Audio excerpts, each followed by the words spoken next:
pas ces boîtes noires avec cette troisième phase de recherche? On n'en saura pas beaucoup plus. Pas beaucoup plus. Puis une bouée qui va de l'est vers l'ouest selon le cycloïde de cette junte. Les bouées sont Ce que je vous dis, c'est qu'on a mis tous les atouts de notre côté pour réussir. Et je ne peux pas vous donner un chiffre parce que statistiquement, ça n'a pas beaucoup de sens, mais très certainement largement supérieur à 50%, oui.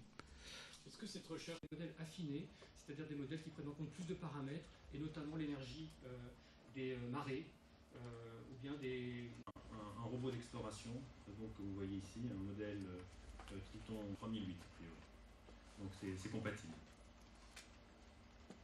S'agissant des boîtes noires et des enregistreurs, si on les retrouve, normalement, on doit être capable de les lire.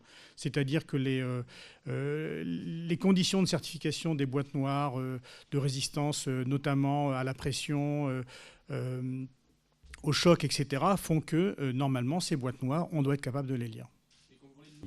Ils envoient une onde acoustique de manière rasante le long une image se construit, et ensuite...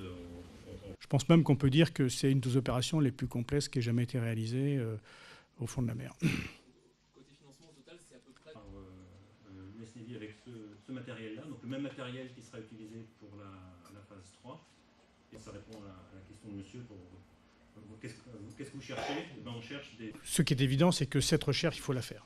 On ne peut pas rester sur cette enquête qui, pour le moment, est peu conclusive et même pas conclusive. Donc, il nous faut absolument mettre l'ensemble des chances de notre côté. En nous entourant des meilleurs spécialistes internationaux en matière d'océanographie, de recherche en mer, etc., d'une part, et d'autre part, en mobilisant les moyens, je pense, on peut le dire, les plus performants aujourd'hui au monde en matière de recherche sous-marine, on a fait le maximum.